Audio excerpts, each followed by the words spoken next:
welcome to the Rasunda Stadium in Solna and ESPN's coverage of the final round of the Euro 2012 qualifiers. Mark Donaldson alongside former US international Janusz Michalak for Sweden against the Netherlands. The Dutch are safely through to next year's finals in Poland and Ukraine. And Sweden, Janusz, can join them. If they win, they'll qualify as the best placed runners-up. It's always good to have it in your own hands, and I suppose if you look at the group and you look at what Holland has done really in this group, hands-on favorites, of course, they're through. They had an easy time against Sweden in the first leg at home. I think Sweden will like their chances here, I suppose. I think they have to win it to go outright. And once again, when it comes to the last game, you have Holland at home that really doesn't really care all that much about this result. I'm sure they will play for pride, but for Sweden, what an opportunity. It is indeed. Holland have named a strong lineup. We'll get to that shortly. Sweden, of course, going with their first choice lineup as well.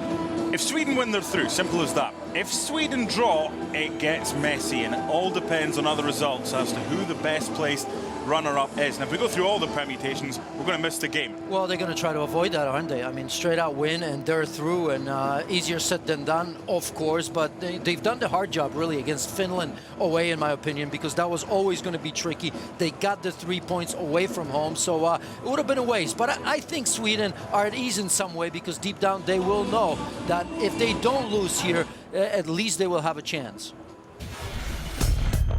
There's the table. Group E. Holland, one of only 3 teams with a 100% record. The other 2 are Germany and Spain. Sweden in second cannot be caught by Hungary because of the head-to-heads. Hungary won in Budapest 2-1, but lost 2-0 in Sweden. So Sweden have the better head-to-head record. So guaranteed to finish second and at least a playoff spot. They win today, they go through as the best placed runner-up. Could be worse, could be San Marino. 9 games, 9 defeats, no goals scored, 49 goals conceded. Elsewhere today, Hungary and Finland playing for pride. The Hungarians know that they will finish third. The Finns know that they will finish fourth. Let's take a look back at what happened on Friday evening in Helsinki Stadium. Sweden off to an excellent start after just 8 minutes. Larsson with the opening goal. Yeah, and what a ball by Kim Kallström, of course, who's going to be very, very important in the midfield, of course, for Sweden. Just great timing and a good finish. Sweden won up after 8 minutes. And they doubled their lead.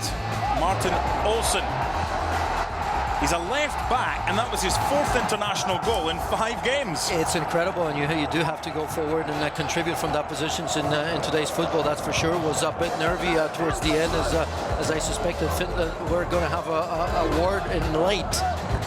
Finland got one back late on through Toivio. Too little, too late for the Finns in Helsinki, and a big 3 points for Sweden. But Ibrahimovic picked up a yellow in that game. He misses tonight through suspension. They don't really care what happens this evening. They are heading for Poland and Ukraine. 241 days to go until Euro 2012 kicks off in Warsaw. But I think it's only fair that I get a proper pronunciation of that city from a man who knows it much better than I do. Absolutely. Warszawa is going to be an important match. The national stadium is almost done right there, so it's going to be very exciting for both Poland and Ukraine. Kiev, here we come. The Dutch know they're already through. They've got talent everywhere you look. No Stecklenburg, no Heitinga, no Maduro, no Schneider, no Afellay, and no Robin. But they can still put a first choice 11 better than most countries. Lineups when we come back. Don't think about tomorrow. Think about it. No pain, no gain. To hang up my cleats. We won the championship. I felt I was alone sometimes. Put in front, Buda with the stop. Bruno Kondo, Senegal, New York Red Bulls. I used to be one of those kids that used to play without no shoes, barefoot, sandals. So what I end up doing, I create the Bona Time Academy so I can help the kids back home. If I do something negative, they're not going to say Bona, they're going to say the Senegalese international goalie. So in a way, once I have the whole country on my shoulder, all I can do is try to provide positive images of the country, because Senegal is a very positive country. In order to be a goalie, you have to be mentally tough, like boxers. For example, they say the powerful punch have to come through the legs, through the hips, and through the arm. Once you have a strong goalie, goes through the defense, the midfield, the forward, you have one of the best teams. Major League Soccer on ESPN2. This week, the Rapids continue their quest for a spot in the playoffs when they host Real Salt Lake. What a goal! Live Saturday on ESPN2. The ATP World Tour Masters 1000 heads to China for the Shanghai Rolex Masters. It's an all-star event in one of the great stops on the tour. Plus, with 4 spots open for the Barclays World Tour Finals, it's added pressure for the great men of the ATP. The stars are set to shine in China. The ATP Shanghai Rolex Masters. Coverage continues live today on ESPN.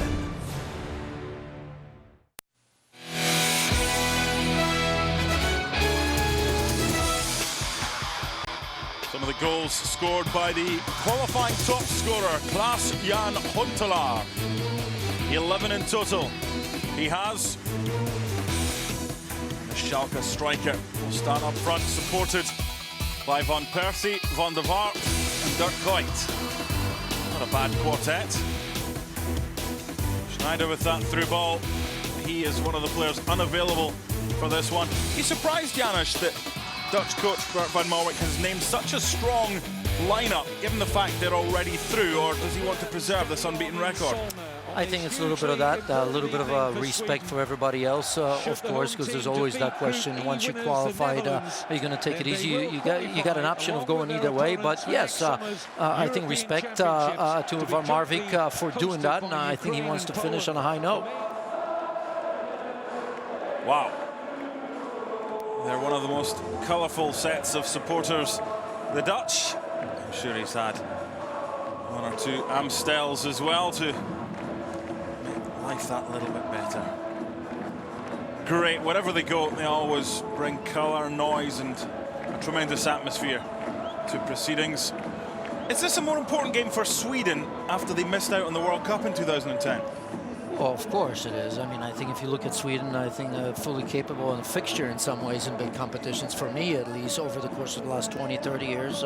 You expect Sweden, you look at the players, and certainly a lot of quality. And yes, I do feel that even the organizing committee would love to have Sweden in there. The proximity, of course, they travel well as well, the supporters, so that would be a positive for Sweden if they can get it done. Eric Hamren has named the following lineup. Christian Wilhelmsson has failed a fitness test, and no Zlatan Ibrahimovic, suspended after a costly booking in Helsinki on Friday. For the Dutch, there's the 3 in behind Huntelaar and 2 very good defensive midfielders. You know that Mark van Bommel's pretty sure to get a place for the Netherlands because his father-in-law is the coach. Well, not just that. I think he's proven once again that after his move from Bayern Munich to Milan, a bit of a rebirth, I suppose. I think he's an important... there's a bit of dilemma, actually, when you look at the Dutch system, really, with 2 holding midfielders. In the past was always Van Bommel and De Jong. Of course, we know De Jong has had some problems. He's in the squad. He's on the bench. But you have 2 defensive-minded midfielders. And I think the way he plays, you always want Van der Vaart, the more creative one. But because of Strootman and his development, I think Strootman gives you a little bit of both. Not only can he defend, but he's very good going forward. Now Van der Vaart in a different position, once again, against a very good and tough opponent. I think that's going to be interesting to see what Van Marwijk does. Is it going to be Van Bommel and De Jong, the 2 strong holding ones, or is it going to be the one that can create out of the midfield as well? Apologies for the fact we are hearing other voices in our ears. We're trying to rectify that. Underway at Rasunda, in their own hands for Sweden. Looked like the push, and the referee couldn't have had a better view. Free kick against Kevin Strootman, one of the lesser-known names in the Netherlands side. PSV Eindhoven midfielder, just 21, making some useful strides at senior international level now. Sweden free kick. Ooh, early chance for the Swedes. Ola Toivonen of PSV just getting away from his man, and Jeffrey Bauma. He didn't know where his goalkeeper was, and it hammered straight into the chest of Michel Vorm. It could easily have gone a yard either side of the goalkeeper. Had it done so, Sweden would have taken an early lead. See this early setup, and you see Robin van Persie on the right-hand side, and almost has to play make from that position. Maybe not the usual one that you see him, but in that 4-2-3-1 system, that's exactly what we've seen from Holland, and it's been very, very good for van Persie. Of course, he's the sort of striker that can play anywhere. I don't obviously not necessarily a target man for sure, even though he at times plays like that at Arsenal. But a little bit different seeing him wide on this side. Van de Veel. Some record that the Dutch have. Just the one defeat in their last 41 matches, and that was in the World Cup final against Spain. They've won their last 9 Euro qualifiers since a loss in Minsk against Belarus, of all nations, back in November 2007. Seem to have rectified the problem. I've often been told there's voices in my head. Thankfully, the demons disappeared. Interesting to see how the Swedes approach this, knowing that they have to win to guarantee a place. A draw would be sufficient, but it would bring others into the equation, and they are not guaranteed a place in the playoffs if they drop 2 points. Possible, not probable. Delivery in from Van Persie. Well, one thing for sure, I think Sweden will recognize that they have to keep this result in the balance, and that of course means that not conceding very, very early, so they don't have to chase it. If you remember the first match when they lost 4-1 to Holland away, it was a high line of defense, a lot of pressure from Holland. They like to turn that ball over as far away from their own goal as possible. First corner for the Dutch, in the corner of the Dutch supporters. And Mark, that will give Sweden an opportunity to counter, and I think they feel most comfortable with that.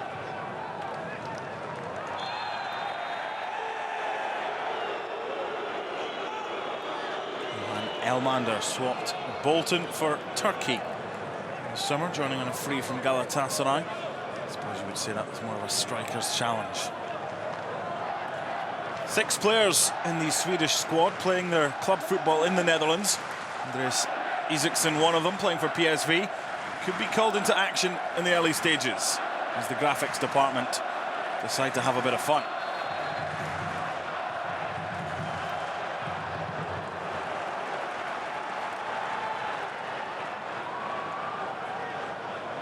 Talent everywhere you look in the Netherlands side going forward. Youth and experience at the back in the central defensive pairing. Geoffrey Bruma and Joris Mathiasen.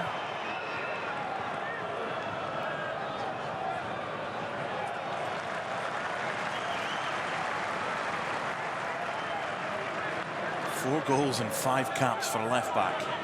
Not too bad for Martin Olsen.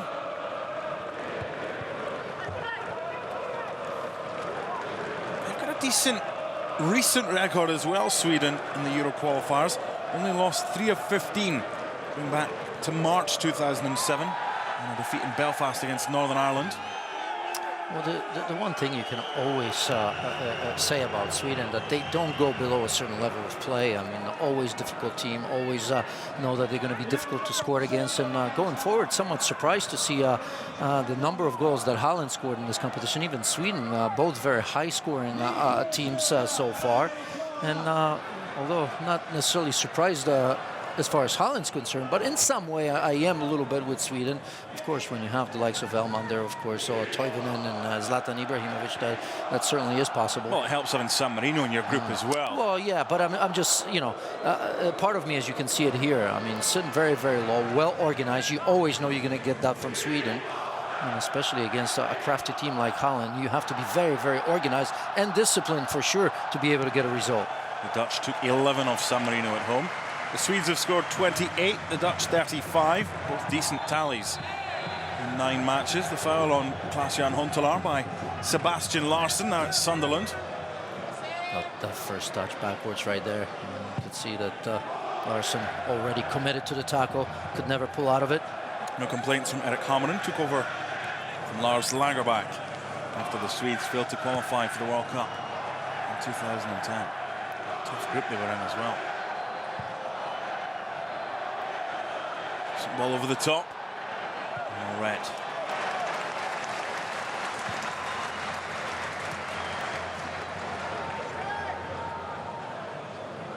Five goals in 59 appearances for Van Persie. Plenty of experience. They are an aging squad, Sweden. Mellberg and Mastorovic both 34 at the back. Anders Svensson, their captain's 35. Schallstrom 29 along with Isaksson. But they do have a nice blend of youth in there as well.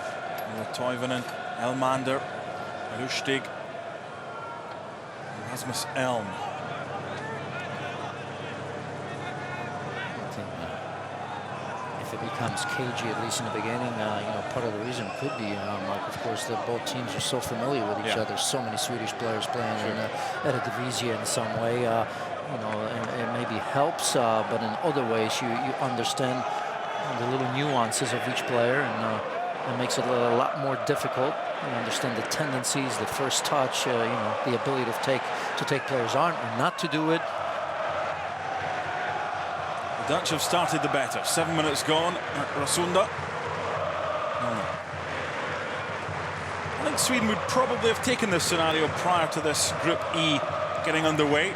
Win against the Netherlands on the final day and you're through. And even if you lose, you're still in the playoffs. I think Sweden always knew that it was going to be between them and Holland, and maybe didn't even think it was going to be this tight, because really, I mean, if you look at Holland winning absolutely everything, yet by beating them at home, you're going to top the group and qualify. So I think they paid money for this situation. Nice from the Swedes, involving Ola Toivonen. Sebastian Larsson. Have to be careful there, Joris Matthijsson. Larsson again. Oh, that was tempting. Just too much height on it. It's a great build-up all the way deep, and I've talked about the ability to counterattack. You just saw how quickly they came out of the back with 3 passes, 1-touch football. That was great. Just wonder if Larsson maybe could have played that ball maybe to the far post. You saw Ola Toivonen making a great run. Not that Elmander wasn't, but I think that would have been a better option. Croatia have scored in Group F, and Greece are behind. That would mean Croatia would win the group, and Greece would have to settle for a playoff spot. The Greeks 2 points ahead at the start of the day. 25 minutes remaining in those games. Keep updated with the matches that matter and that can change things. And Turkey scored as well, even with a draw they were through, but now with Germany beating Belgium easily, it seems to me like Turkey are going to be very much happy when the night's over. France-Bosnia, winner takes all. Kicks off in half an hour. Wide by Van Persie. Eric Peters, PSV. His club teammate Kevin Strootman. They do play with a good, quick tempo. The Dutch. Van der Wiel. Dutch fans in the corner. Using the repertoire of songs. Just a breakdown in communication there between Robin Van Persie and his teammate Dirk Kuyt. All the talent in the world, the Dutch. The problem, as we've seen for Van Marwijk and a lot of his predecessors, a lot of the players sometimes don't always get on. Yeah, but I think he's done a pretty good job, and I mean, we haven't heard much in the last couple big competitions. I think they were very, very close, obviously, and I just suspect that those times are gone. There's so much talent. Again, we used to talk about Spain like that. Remember, they've always been talented, could never get anything done. France, to a certain degree, when they won the World Cup and European Championships, that was their coming out. And they're back to their bad ways, I suppose, in the last World Cup. But no, I look at this Dutch team, and even now on paper, it's so formidable. And you've mentioned the number of key players that are missing that could make a difference at any given moment. So when you look at depth, it's just incredible what Holland has. And I'm even looking at their bench right now. And you and I are very familiar with Eredivisie. And you look at Luc de Jong, how good he's been really for his club team. And we've talked about Nigel de Jong, Schars, Elia, of course, at Juventus. So much depth. Elia at Juve is one of the quickest players in Europe and can't even get a game from the start for the Netherlands. He's going for high-flying Juve as well. He's got a game for them. Nice. Svensson. Just a breakdown in communication. 35 years old now, Anders Svensson. He was on the bench at the weekend against Finland. Coach Erik Hamren was asked about the absence of Zlatan Ibrahimovic. He said, well, it's the same for the Netherlands without Wesley Sneijder. It kind of evens itself up. The difference is Schneider's injured. Ibrahimovic picked up a needless caution in Helsinki. That's why he's out. No matter what happens today, they'll miss him. And I also mentioned that they will have to play a little bit differently. When you watch Toivonen, and of course much deeper, was Zlatan Ibrahimovic was going to be basically the target man, of course, and much further up the pitch, always looking for him. So it's different. I'm not sure if it's better or not, but I suppose Sweden can deal with that. Van de Veel provides a bit of width. Van Persie. Eric Peters out wide. Good goalkeeper, Isaacson. 29 now, PSV keeper. Actually replaced Aurelio Gomez in Eindhoven. Gomez went to Spurs.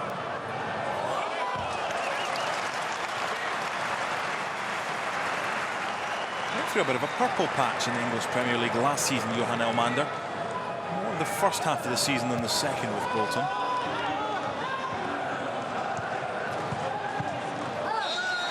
Foul. And Sebastian Larsson.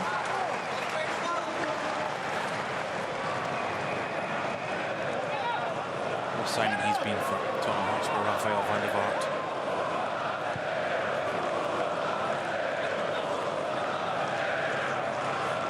Melberg.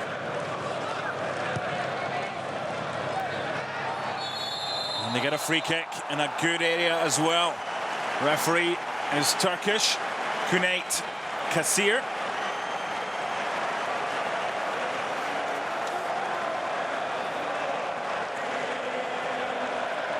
As the ball comes from the right-hand side, a bit of a header right there, and a bit of a push before that ball came. I suspect not a lot in it for me. Sweden will take it because a great opportunity from that distance. Any number of dead ball experts in their side. Looks like it'll be one of three. Michel Vorm, a Swansea City goalkeeper. And for the injured Stecklenburg, referred to Tim Krul of Newcastle. Both decent keepers. Kim Källström can hit them. Ola Toivonen, of course, but he's walked away. Johan Elmander's walked away. I don't think it'll be anybody else but Kim Källström. On his left foot. And it is. Wow! Sweden have broken the deadlock.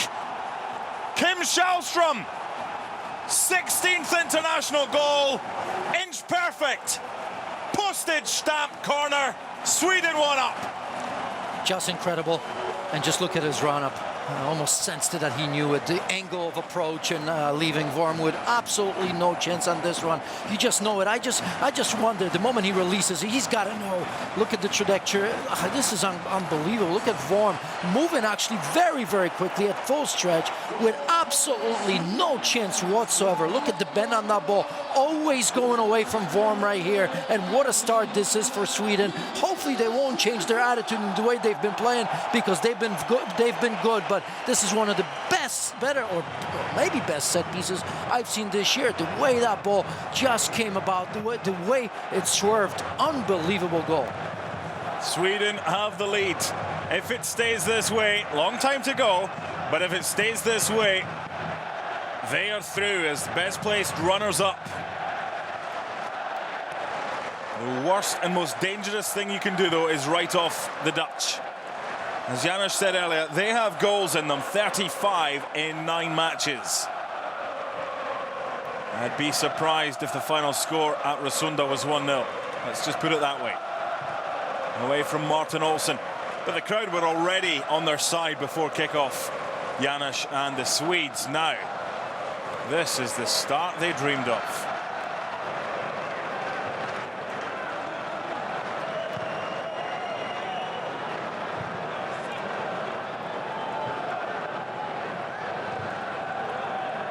Second best team in the world according to the FIFA rankings are behind the team ranked 25th.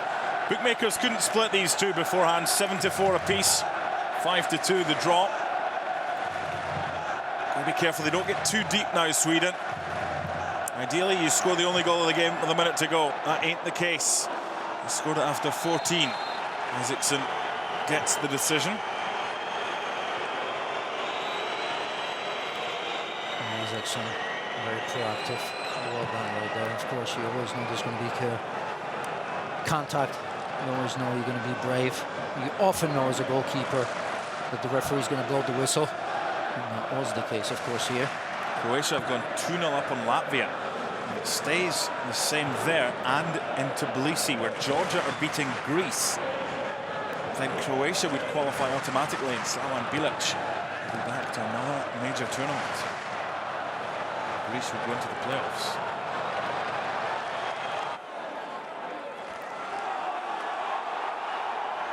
Denmark have opened the scoring as well in their match against Portugal. Winner wins the group, quite simply. Shot from distance, sliced wide. Krondeli got that goal for Denmark. And also scored against Cyprus on Friday. Källström's got one, not quite two. Great momentum for Sweden. And see what a goal can do for you, of course. That's a cliche. Now it's going to be really, really important for Sweden to have a plan within a plan, I suppose, because on one hand, you don't want to get overexcited in a situation like this. Look at that high pressure coming in from Sweden. On the other one, you want to make sure that you don't think the match is over. It never is against Holland, of course, with this much time, fully capable. But you can see it here. Look at 4 Swedish players committed right there. Out of position, to be fair. Luckily enough, they can recover. Pressure on most teams would have yielded results, but this is the second best team in the world. They do have quality for that exact reason. We've seen plenty quality so far from Kim Källström. Nice free kick.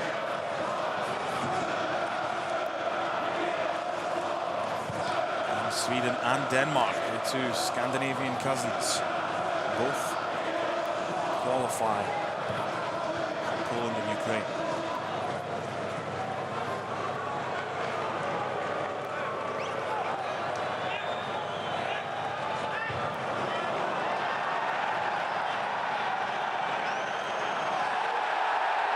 There's an off-the-ball incident. Johan Elmander went down.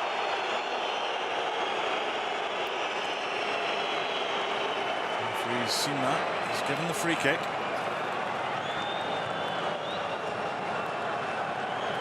Sure what Matthijsson's up to there. There's no contact on the first one on Elm. But Elmander just asking the referee to keep an eye on that one. It's the foul, and the free kick's been given. The foul on Elmander off the ball.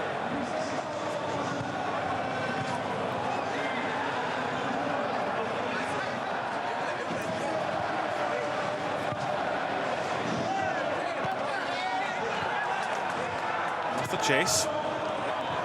Best clearance. Well played Toivonen. This is Larsson. This is nice. Källström. Trying to be too smart. Maybe Van der Vaart. Foul by Seb Larsson. Premiership stars clashing in the middle of the park. And Van der Vaart protecting the ball. Here's got a little bit of a contact right there. Not much, but enough. Just a word of warning from Sakir, the Turkish referee. 20 minutes gone, the Swedes 1 up. Kim Källström's delicious free kick. 30 yards after 14 minutes. Van Persie. And ricochet could have gone anywhere. The referee's decision is goal kick. Good defending by Martin Olsen right there, and there's 2 Swedish players right there. But look at this, he recognizes what Van Persie is going to do, try to squeeze himself in right there. Somewhat unfortunate in a way, I suppose, if somebody was on that far post, but nevertheless, Olsen very impressive.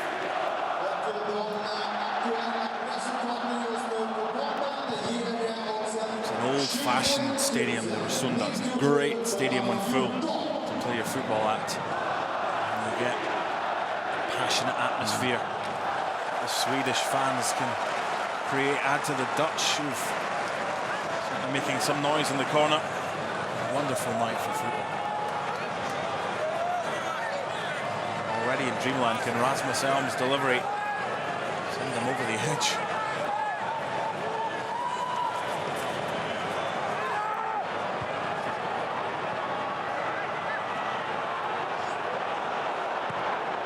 Finally, a clearance from Van Persie.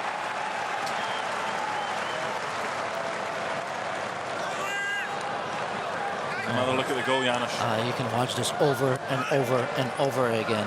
Look at the excitement from players all around them, because I think every player recognizes, you know, when you see a beautiful goal, when you hit it right, you just know it. And it's special from set pieces. Not that I would know, and you know, I've scored many, but from time to time on the training pitch, you get one where you just say, "Wow, this feels good," and that had to be the feeling with Charlström. Chance for Erik Peters to deliver. Decent header, equaliser. Just like that, Klaas-Jan Huntelaar, 12th goal of the campaign, extends his lead at the top of the goal-scoring table, and it's back to square one for the Swedes. Horrible defending, wasn't it? If you look at the number of the yellow jerseys that were around Huntelaar, you got to feel that you can't give him a free header. Look at this, wide open right there. Maybe just too late, that recognition. You see a player slipping, and of course it's Olsen just before I praised him for good defending. And right there, guilty of ball watching. Number of players really as that ball being released. Look at this, 1, 2, 3, and Huntelaar in the end. I wonder if he was aided there with a bit of a push from Sebastian Larsson. He should have done a little bit better as well. So as I suspected, can never take your eyes off of it. 1-0. It seemed good for Sweden, but you knew the pressure was going to come, and Huntelaar, of course, provides it. Why is Seb Larsson the man that's picking up Huntelaar? To be honest with you, I don't think it was his responsibility right there. You saw a line of 3 Swedish defenders right there. They were all ball watching. They were watching the cross coming, and I think Olsen, of course, by virtue of being left back, was responsible for him. There's no reason for him to be that deep the way he was tucked in. I think he slipped in the process, lost his mark as well, and I think Larsson was just doing an extra job trying to get back. I think he saw the danger, but he got there late. It's the Dutch fans making the noise.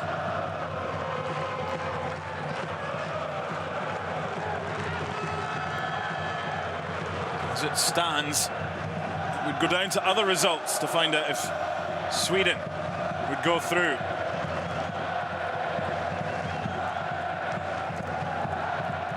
Can't afford to lose.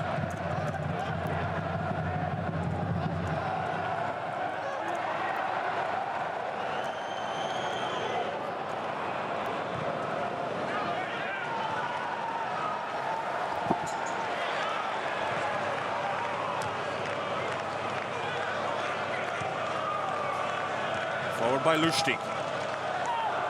Mander gets the throw.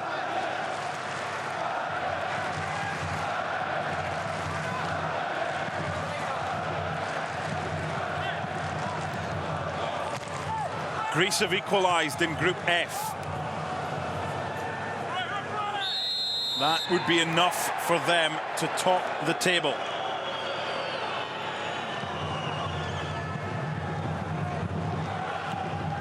That could be a huge goal for the Greek. Fotakis, 11 minutes from time. An equaliser in Tbilisi. France-Bosnia kicks off at the top of the hour. Lithuania, the Czechs, and Spain-Scotland about to get underway in Group I. 25 gone. Sweden 1, the Netherlands 1. Källström's free kick, Huntelaar's header. Now's the time for Sweden, of course, to regroup. It must be somewhat disappointing, right? You can sense it, that supporters are still into it. Of course, they would always be in it, and you have to start from the beginning. Always felt that there was still plenty of time for Holland to have a say. I don't think Sweden need to change anything. No reason to get your head down.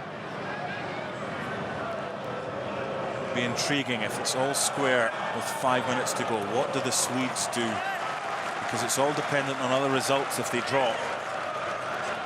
What a gamble that would be. Knowing you could score, but you could also concede, and that would put you out of the race for automatic qualification. The good thing is, and this is the key thing for Sweden, they are already in the playoffs. What they're playing for is automatic qualification as the best runner-up.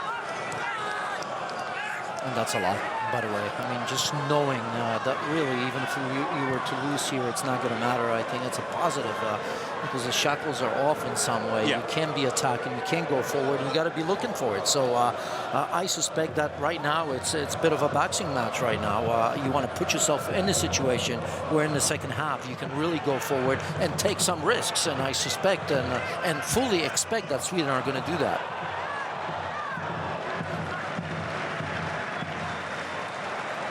They do have pace in their front four, the Netherlands, and that could cause problems for Melberg and Majstorovic, who's not had a good season so far with Celtic in Scotland. Been pretty ropey.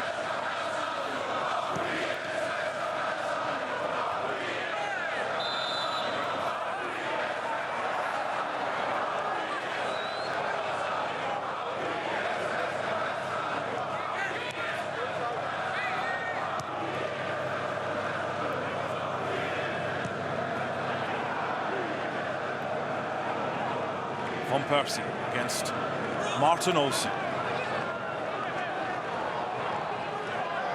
Tracked well by Rasmus Elm. Comfortable for Andreas Isaksson.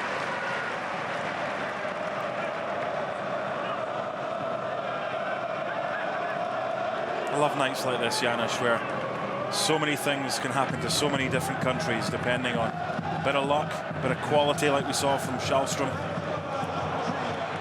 Swedes looking for a second, but I think he needs to get some lessons from his teammate. Rasmus Elm, not known for his goal-scoring ability, just the one for his country. That was against Austria in February 2009. And the interesting thing is that you have to take care of what's at hand, but you also have to look over your shoulder. You have to make sure the proper information is coming in if you need help. We've seen how important that was in African Cup of Nations, of course, with misunderstanding and managers not even knowing what's happening. So that's part of it, and you don't really want that. We often say that do what you have to do, don't worry about others. And in some cases, like Sweden, that's a possibility. They don't have to look anywhere really in some way. They made in the but if they win it here, it's clear cut for them.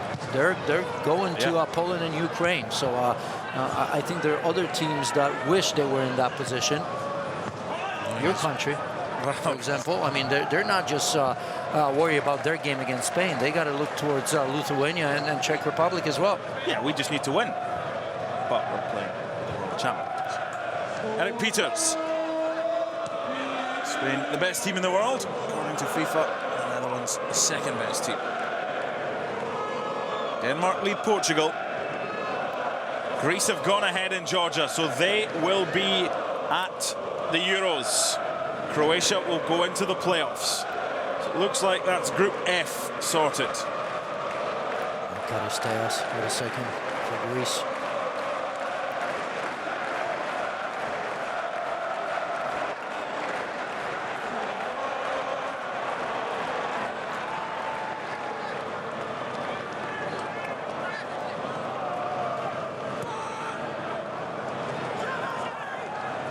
Made by the right fullback, Mikael Lustig.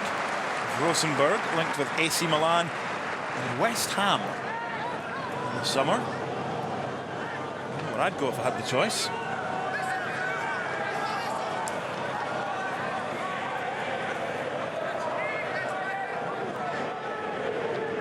Elm once again can launch them. Doesn't have the target of Ibrahimovic this time. Nice flick on, chance! Toivonen! If you've got one player you'd want in that position, it would be the PSV player, Ola Toivonen. What an opportunity. There's a bit of a touch right there. This is an early header for, oh, excellent. You could see on a half volley, had to reach back a little bit. Yeah, that first touch maybe gets away from him. He feels the pressure as well, but you're absolutely right. Ola Toivonen in this situation, usually absolutely deadly. In a match like this, you fully expect him to put that one away. What a chance that was. It was Olaf Melberg, of course, the target. I think he's done a great job in rising early for that header. I do believe he gets a touch on it. And, of course, providing Toivonen with that great opportunity. Half an hour gone. Janusz Michalek, former United States international, along with myself, Mark Donaldson. Sweden 1, Netherlands 1. Kim Källström's free kick after 14. 8 minutes later, Klaas-Jan Huntelaar, the qualifiers' top scorer. Getting the Netherlands back on level terms. Oh, Toivonen should have put the Swedes ahead just a couple of moments ago. Van der Wiel. Van Persie. Great skill from the Arsenal player. We just saw him once again. We've seen a couple minutes ago where he drew 2 players and Olsen did a good job in tracking him. Now 3 players all around him. Although that's great, look at that pass right there. Gets rid of 3 players, which often, of course, means that there's somebody else that's wide open. So I think Van Persie's very good. I'm just not sure if you need 3 players to defend him. Field by Van der Vaart. Well, he went looking for it. Not sure how much contact there was. Rasmus Elm with the challenge.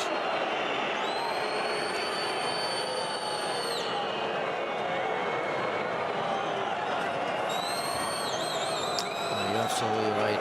Oh, there's nothing there. And Van That's Bommel embarrassing. it could be frustrating because we've seen it from him. And usually he dishes out punishment as well. But that's one part of the game with Van Bommel. He's a big boy, big man. No need for it. He knew that touch to go around Elm. He was never going to get to that ball. Just went down and the referee bought it.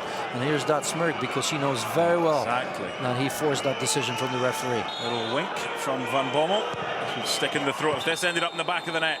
How often do you see that, Janusz? When the referee gives a decision then really thinks, you know what, I don't think that was the right one. Then how often do you see a whistle? Yep, and there's not, I mean, that's nonsense. There's nothing in there as well. Right. Well, and then this one right there, I'm not sure how much contact there was. Bruma going for that header.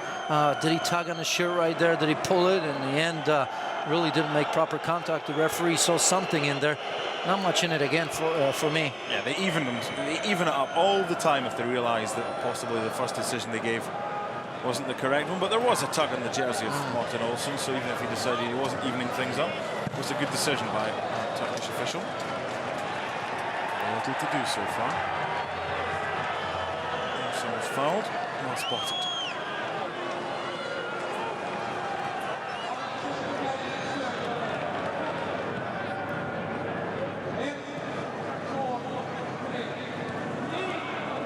Interesting thing is, if this is drawn, then Sweden will have to wait to find out if the draw is good enough because of all the other matches taking place across Europe kicking off at different times in different groups.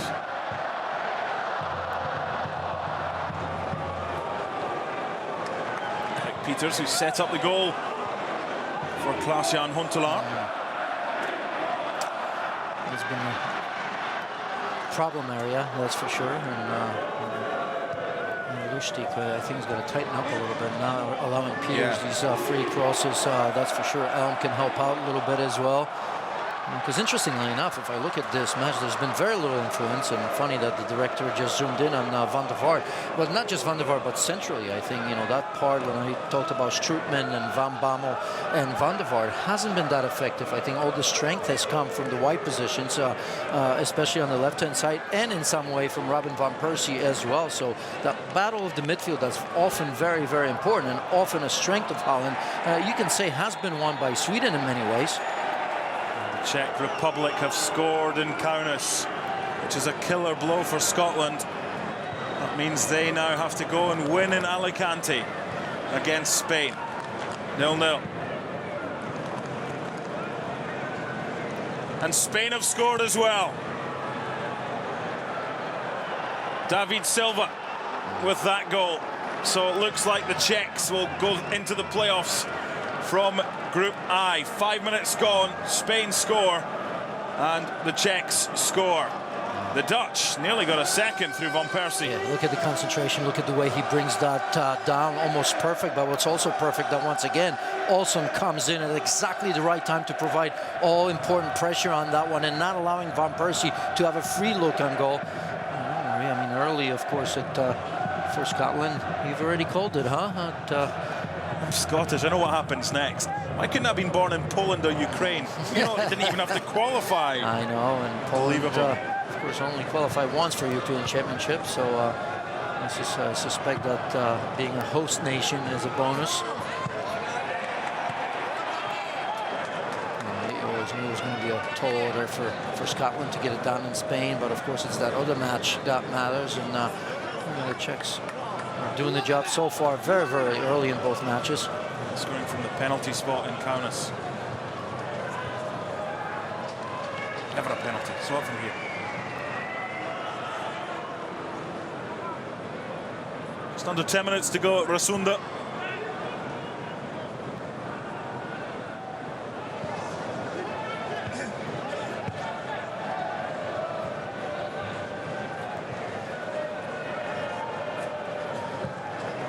Pretty open first half.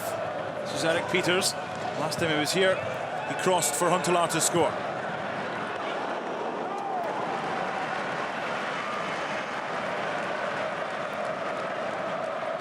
And again, he starts on the left-hand side. A huge deflection right there. And you see Isaacson with no problems.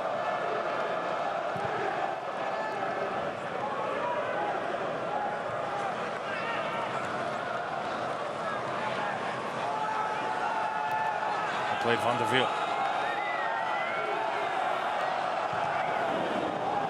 Good start to his career in Wales, Michel Vorm, with Swansea City. But when he was growing up, I didn't think one day he'd be playing in the English Premier League for a Welsh team. No, Stecklenburg, his goalkeeper's picked up a knock.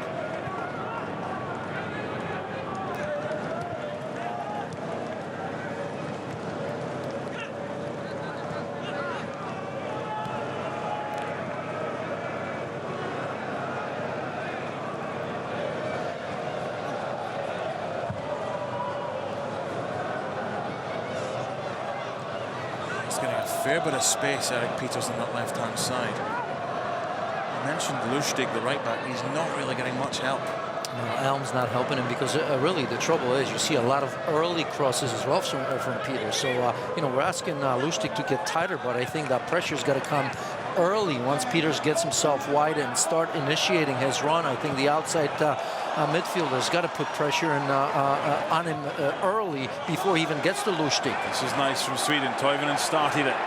Larsson in for Karlström. Johan Elmander awaits. Not sure what Rasmus Helm was up to there. Van Persie for Dirk Kuyt.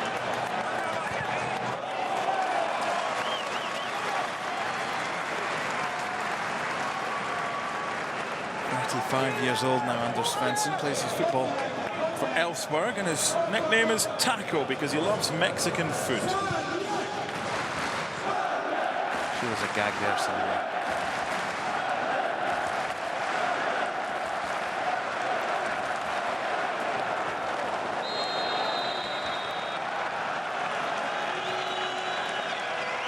It was Kadlec who got that penalty for the Czech Republic after just 2 minutes.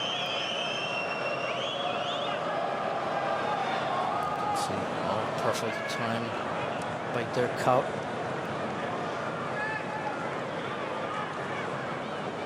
He interchanged so well, the front four for the Netherlands as well.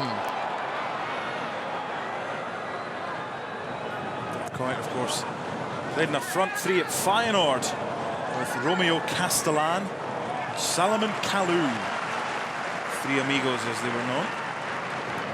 3 seasons in a row. Yep. Won the scoring title, incredible really, before his move, of course, to Liverpool. Playing on the left-hand side now, and Van Persie on the right. Most likely going to see him on the right-hand side. Dirk Kuyt for Liverpool, or together with Suarez as a forward. But you're absolutely right. In an age, or at least with Holland, the total football, there's a lot of interchanging going on, especially with Van der Vaart, Kuyt. There's space for the Swedes here, in behind Eric Peters, who's excellent going forward. Not always the best defensively, but a bit like Mikael Lustig for Sweden. fullback could do with a bit of help. Cleared away by Jeffrey Bruma.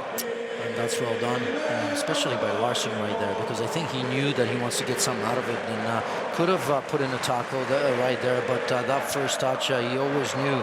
I think the ball is going to end up deep in Dutch end, and once again, remember that chance by Toivonen from a throw-in. Just wondering.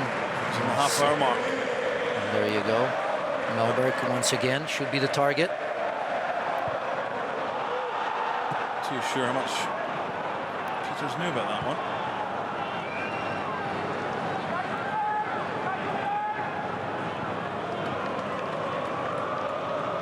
I think the scoreline's a pretty fair reflection on this game. I don't think either side could say they deserve to be ahead.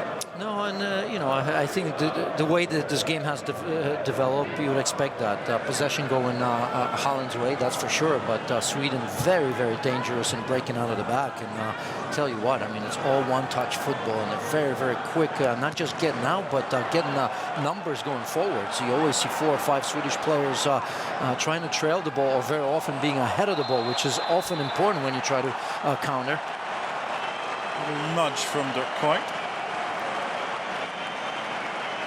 5 years now at Liverpool. Olsen, the only player to wear gloves. It's cold, but it's not that cold. No problem with players wearing gloves, as long as they've got long sleeves. I just don't understand, Janusz, why footballers wear gloves and short sleeves.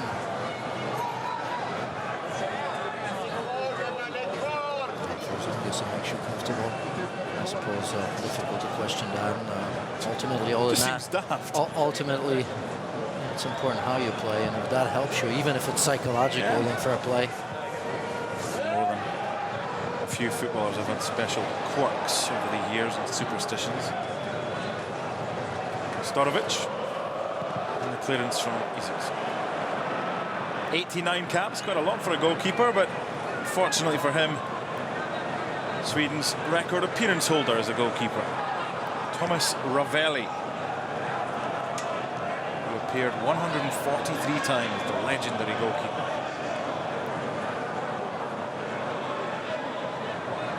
Van der Wiel.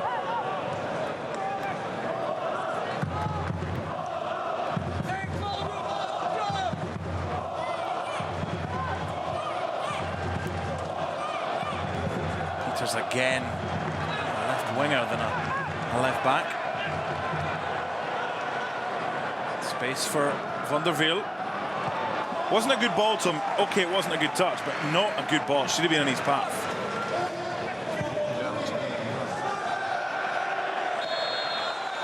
Offside flag up. Quickly taken by Lustig.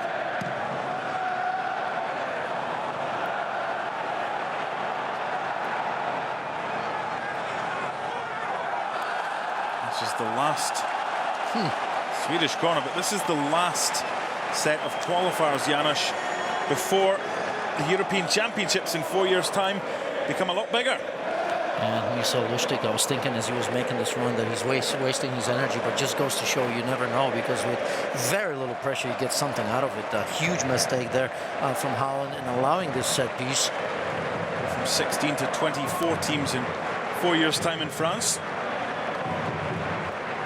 Schulstrom's delivery. And away by Matthijssen. This is where the Dutch are so dangerous on the counter. They break so quickly from back to front.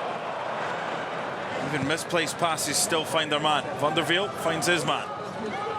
Great feet once again by Robin van Persie.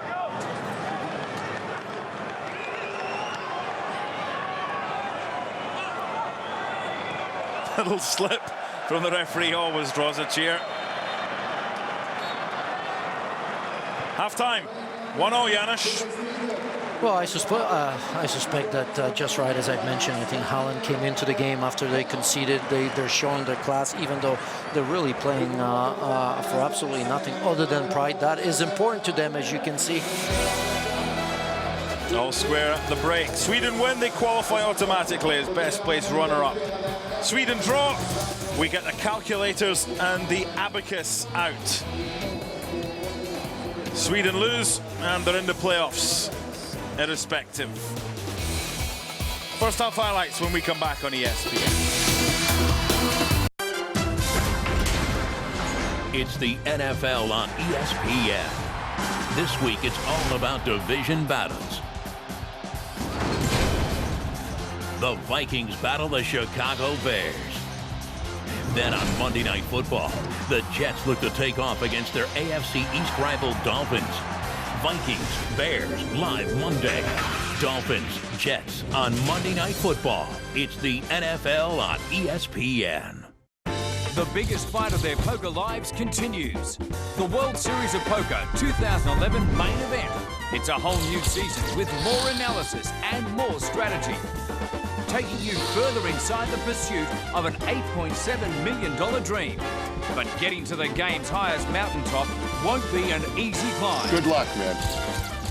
The World Series of Poker 2011 main event, Sunday on ESPN. These match day highlights are brought to you by new Castrol Edge, now engineered by titanium fluid strength technology. Hello, I'm Mark Donaldson with this latest Sports Centre update for the Rugby World Cup, where Australia and New Zealand have booked their places in the last four. In an epic battle in Wellington, Australia captain James Horwell scored the only try of the game, despite South Africa dominating the first half. The Wallabies then withstood a barrage of pressure. James O'Connor's penalty sealed the win. The Box coach Peter de Villiers resigned after the match. You know, there's a time to come and a time to go. And the journey, I think, for me is also over. In Auckland, tournament hosts New Zealand overcame a spirited Argentina. The Pumas stood firm and scored a first half try before Kieran Reid broke their resistance after 66 minutes. But the All Blacks were indebted to Piri Wipu. 7 penalties ensured a semi-final showdown with Australia. Very happy. Haven't been in a semi-final before. Bloody amazing. So here's how the final four shape up. Wales will attempt to reach their first ever World Cup final when they face France. That's followed by the all-Antipodean clash, Australia against New Zealand. So the semi-finalists are all set. And for all the latest World Cup news, log on to ESPNscrum.com. Bye for now. There is a place where Christmas trees light up all year. Welcome to the land of speed.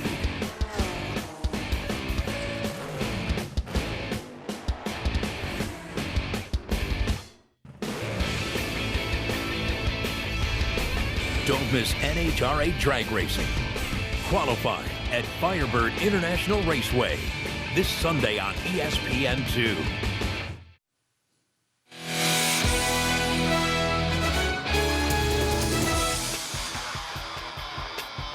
The Dutch were a goal down, but the header from Klaas-Jan Huntelaar got them back on level terms. The Swedes know they've got a playoff place. However, a win takes them direct to Poland and Ukraine. Already in Group F, Greece are through as group winners. They were a goal down for a long spell against Georgia. Came back to win that one 2-1. Croatia will go into the playoffs. What about this for the opening goal? From the free kick, Kim Källström, a perler. It doesn't get much better. What a quality strike that is. One of the best he's going to remember, I bet you, right there. Absolutely no chance for form. Sets up Sweden early in the match, really. Confidence-wise, that's for sure. Very few goalkeepers would have got anywhere near that. Never mind save it.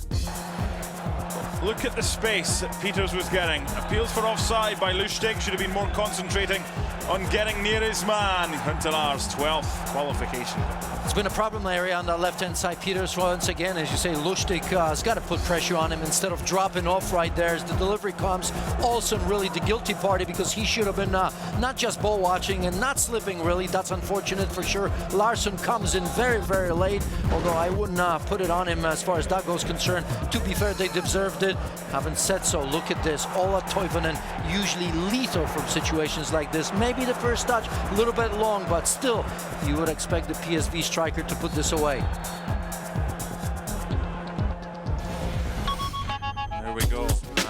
half-time. No yellows in this one. 11 shots in total. The Czech Republic have scored a second. The man that dived at Hamden, Jan Rezek. He earned his country a point against Scotland away from home, and now he's put the Czechs 2-0 up in Group I against Lithuania. That means that Scotland just have to beat Spain away from home. Yeah, quite. They're a goal down. David Silva after just 5 minutes. Denmark lead Portugal at half-time by a goal to nil. Crondelli with that one. They have to win to go through as group winners because Portugal have the better head-to-head. The two sides level on points. We'll have a look around the rest of Europe. When we come back on ESPN, find out who's in, who's staying at home when everyone else heads for Poland and Ukraine next summer. Brazil's World Soccer Tour continues as they bring their beautiful game to Mexico. Watch as the 5-time world champions take on El Tri in Torreon. Don't miss Mexico-Brazil today, live on ESPN. The 2011 Ironman World Championship has been run and won. Jason Bennett alongside the two-time champ Chris Macca McCormack, and Macca, another year, another incredible race. Especially for the Aussies. We had Craig Alexander winning a historic third win, and Pete Jake stepping up to the big league with a second-place finish. On the women's side, we expected it to be a race in two between Marinda Carfrae and Chrissy Wellington, but for most of the day, it wasn't looking like that. I'll take second place. I'm getting closer to Chrissy. So join us, 7:30 ESPN2 for our 90-minute Aussies Abroad 2011 Ironman World Championship special. Aloha. At 5'11", 198 pounds, Greg Jennings is 2 inches shorter and 7 pounds lighter than the average NFL starting receiver. But his most significant physical attributes are his hands. To have soft hands, you definitely need to catch it with your fingertips. If you're catching it with your palms, we call it, man, you got hands like bricks. To see just how soft Jennings' hands are, we wired him up with our custom pressure-sensored gloves.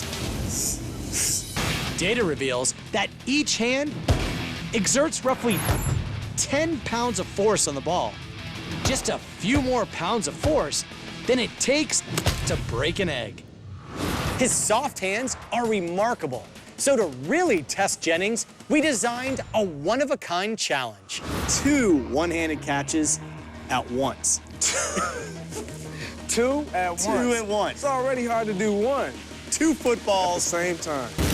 What does Jennings have to do to make this absurdly difficult double catch? He starts by tracking the ball on the right. Then, Jennings shifts his central vision, or focus, from one ball to the other. But the first ball is still in his peripheral vision, which actually processes visual stimuli 25% faster than central vision. And electrical impulses fired from his brain at up to 200 miles per hour trigger motions that position his hands directly in front of each ball just 0.03 of a second before each catch. Woo! For ESPN Sports Science, I'm John Brinkus. Major League Soccer on ESPN2. This week, the Rapids continue their quest for a spot in the playoffs when they host Real Salt Lake. What a goal! Live Saturday on ESPN2.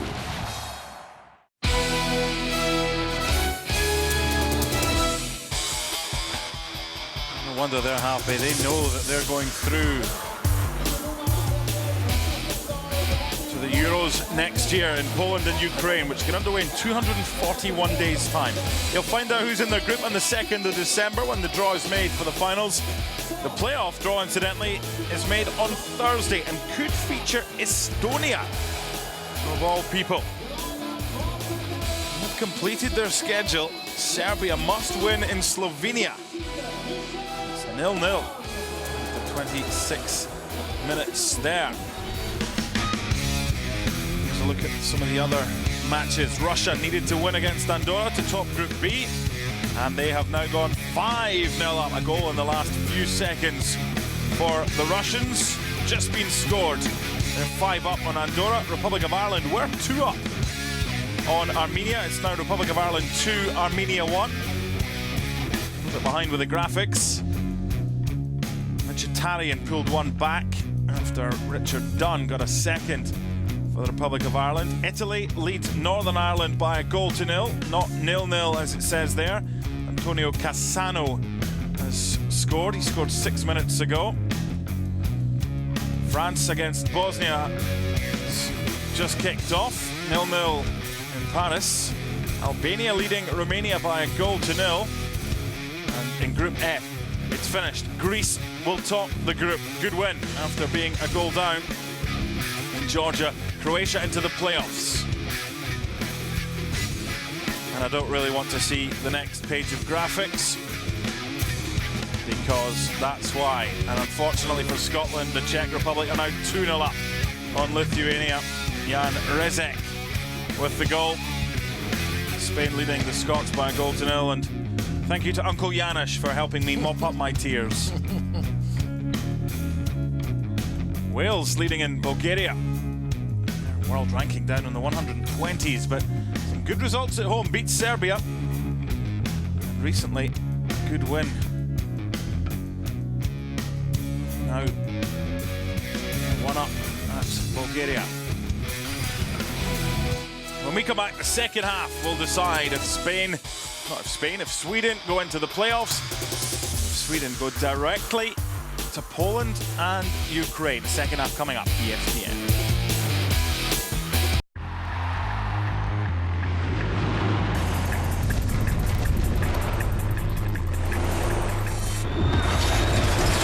Messi, that's 4. Powerful finish from Lionel Messi, who grabs his second of the night. The magnificence of Messi in Minsk. Ozil, Benzema, magnificent! A special goal by a special player, Cristiano Ronaldo. 1-0. 1-1 pitch. Line to left. Crawford playing shallow. Dives. Cannot make the catch. Raimo comes to the plate. He scores! And the Baltimore Orioles stun the Boston Red Sox. An incredibly shocking development might have delivered the knockout blow to the Boston Red Sox as they lose their 20th game in the month of September. The ATP World Tour Masters 1000 heads to China for the Shanghai Rolex Masters. It's an all-star event in one of the great stops on the tour. Plus, with 4 spots open for the Barclays World Tour Finals, it's added pressure for the great men of the ATP. The stars are set to shine in China. The ATP Shanghai Rolex Masters. Coverage continues live today on ESPN. There is a place where Christmas trees light up all year. Welcome to the land of speed.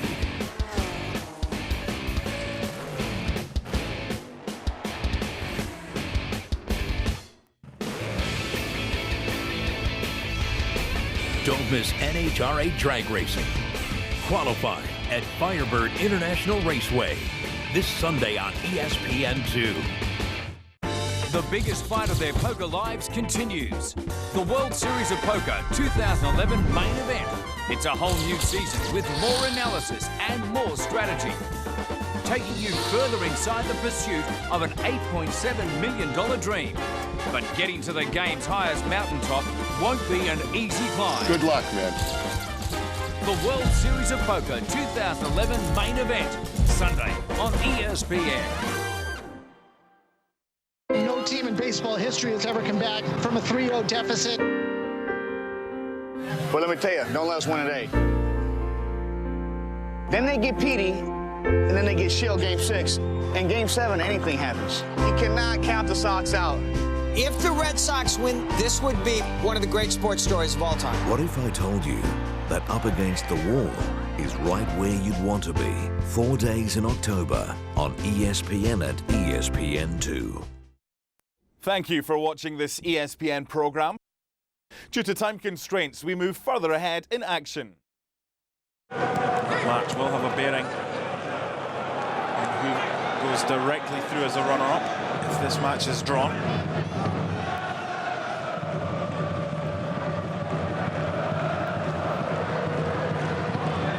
Croatia 2-0 winners, boosts their goal difference to +6. So they're unlikely to be involved in proceedings as best runner-up. They'll go into the playoffs.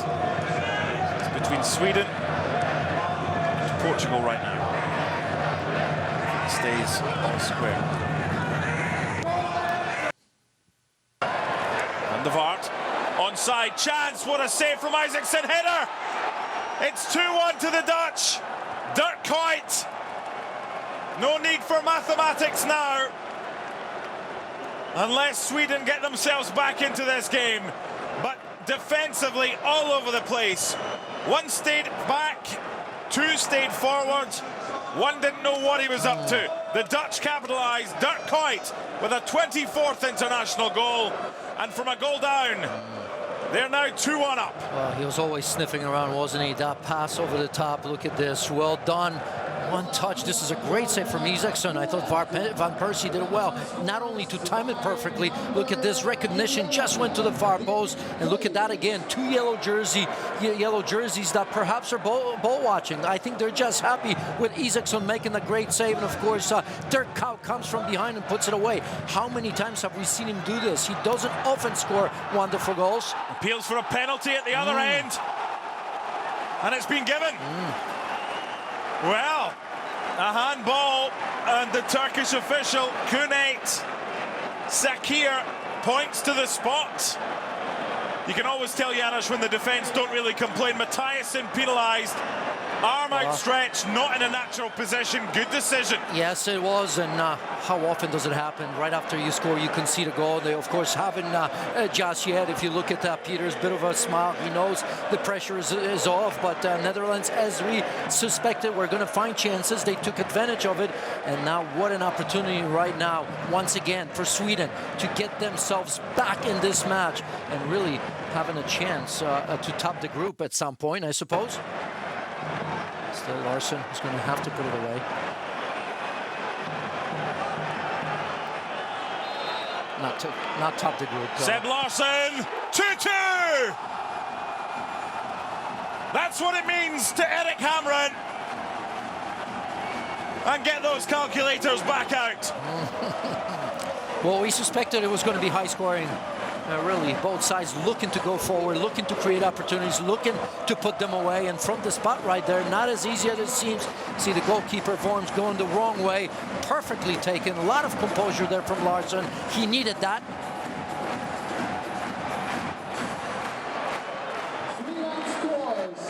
A little jig from Hamrén. Danish Manager of the Year in 2008. Norwegian Manager of the Year in 2009. In their respective leagues. Can he guide Sweden to the Euros in his first full campaign in charge? We're level again. Sebastian Larsson scored on Friday at Finland. The former Arsenal player scores from the spot. 2-2. What next? At Rasunda.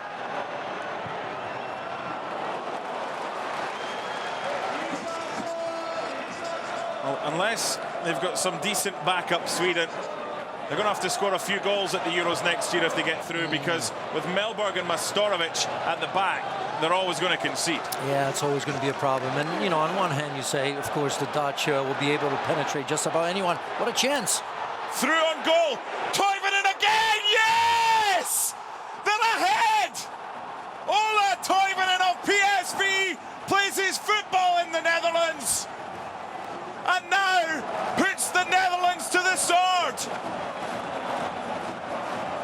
He should have scored in the first half. He makes amends in the second. They were behind for 60 seconds. 4 minutes later, they are 3-2 up and they are headed for Ukraine and Yanush's homeland. And this is inexcusable, really, the way Elmander gets free right here on a throw-in right there. There's a time, of course, for Holland to get themselves organized. And really, I mean, in this situation, they had a chance right there. Van Bommel doing the best she can. And what about this finish? So much harder, I think, than the one he had in the first half, of course, but puts it away nevertheless. Look at this, 16 yards out to the far post with pace through traffic. What a match we have here. I hope he isn't wearing a heart rate monitor because it'll be broken now. Eric Hamren, the Swedish coach, watches his team go ahead, get pegged back, go behind, peg the Dutch back, go ahead. We've still got 36 minutes remaining. Delight in the stands at Rasunda.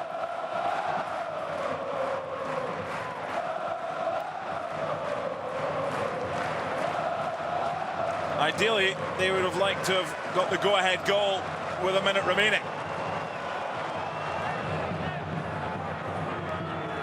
Said it 1-0, that wouldn't be the final score. And I don't think 3-2 will be either. Third corner for the Dutch. Ola Toivonen, only his 4th international goal. Scored at Moldova in June with his last goal. His dad was from Finland and then emigrated. The Swedes are glad he did. Delivery from Van der Vaart.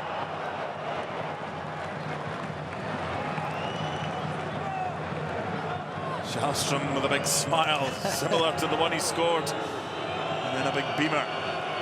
Oh, it's good to play when the shot was somewhat off. And again, you see smiles, of course. You've seen it from Peters, you've seen it now from Shalstrom, of course, because both teams know that at the very least, well, the Dutch know that they've topped the group and they're through to the European Championships. And the Swedes, at the very least, know that they're going to be in the playoffs. As it stands right now, they're very happy because they're in Poland and Ukraine. And you can advise them where to go and which nightclubs to attend. I would, but there's still so much time left, and against quality opposition like Holland, I think that they wouldn't even take my advice. Everybody understands what can happen, and given this match so far, I mean, it's just incredible. The results changing every minute, it seems. Ireland leading Armenia in Group B. Russia 6 up over Andorra. That means Russia will qualify for the Euros. Here's another look. The Dutch just switch off. Quick throw, and Elmander does really well. This is a much harder finish than it looks. Yeah, and you know, you're never happy as a manager, regardless if this has meaning or not, because really unthinkable how quickly they threw it in and how very little response there was to that attack, especially with Elmander getting around the player on the outside like that, having a look, taking a peek. Yes, Van Bommel got back in time. Really can't blame him for it because he did everything possible to really get that ball from in front of the goal right there. But what quality finish that was from Toivonen. It wasn't all that easy, was it? From 16 yards out, first time, you had to lift that ball, you have to put a certain amount of pace, and you have to deal with the traffic in front of you. He's pacey also, but so's Van der Wiel, and away Michel Vorm. As it stands, Sweden would be the best runners-up. If they concede, then Portugal would be the best runners-up, and Sweden would have to go through the playoffs. Spain now lead 2-0 against Scotland. I'll just support Poland next summer. We need a lot of support, that's for sure.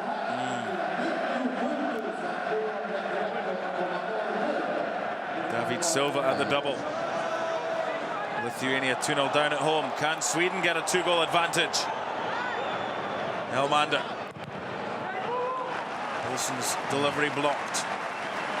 Sweden are going after it, and they're not satisfied. Well, maybe it's I mean, maybe they even recognize that there's some problems in the back, and the best form of defense, of course, is always to attack, and I think they continue to look for the fourth to maybe give themselves a little bit more breathing room. Some questions in a wide position for Holland in the second half, that's for sure. Left by everybody. Chance! chance. Oh! I just wonder as Elmander gets the shot on. It's Toivonen again from a throw-in, very much like in the first half right there. But watch Peters. I think he gets something on this, Janusz. Yes, I think he does right there. At the very least, if he doesn't get it, you could see that Toivonen now. Oh, this is Elmander. And the follow-up, but that's what happens when you defend till the end. I think he takes Toivonen's concentration off just a little bit, contact or not. Half-time in Alicante, Spain leading Scotland 2-0. Approaching the end in Dublin. Ireland leading Armenia 2-1. They'll go into the playoffs. It stays that way. So will the Czechs, 2-0 up in Lithuania. The Swedes will go directly to where they want to be. If they can hold on, still more than half an hour to go. We'll have Melberg, who bought every Aston Villa fan a shirt when he left. And that's a soft one. Strootman right there. You could see that Melberg steps in front of him, and that's exactly what you're supposed to do as a defender. Get yourself in between without impeding, and I don't think Strootman ever gets to that ball. And the unfortunate part, very much like Schallstrom, this is dangerous. You have, you have the likes of Van Bommel, you have Van der Vaart, you have Van Persie. They're fully capable. This, for me, from that distance, calls for power, and of course, for me, Van Bommel is going to be stepping into this one. Okay, let's see if you're right. 30 meters out. What about that? Just wide. And the goalkeeper, how anxious was he from Huntelaar? Of all people, Huntelaar goes to show that, yeah, this is, you see the goalkeeper reacting to it always curving away from the goal. But yeah, I didn't think that Huntelaar was going to be the one taking it.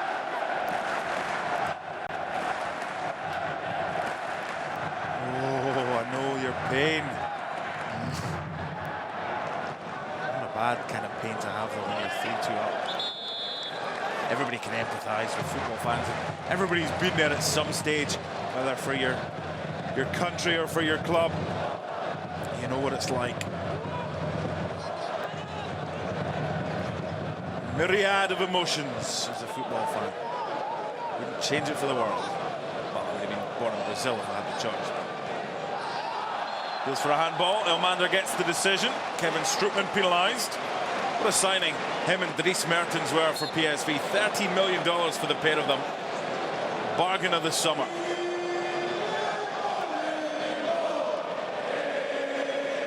We've had 5 goals, Janusz, and I wouldn't be surprised if we had more. Yeah, you just have a feeling that it's not going to end here. Just a question of who's going to get the next one. But too far out this time for Schallstrom.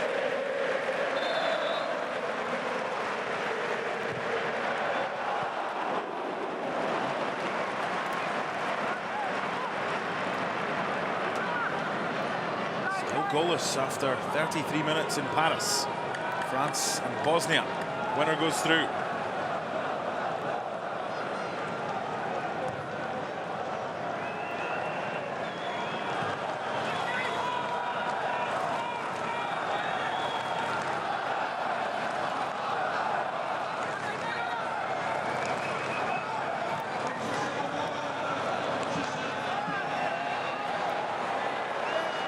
And the Dutch get back level again. They've got a corner, their 5th.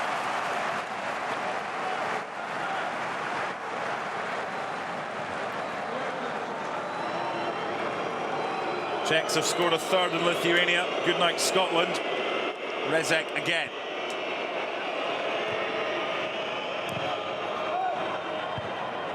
Well away by Lustig.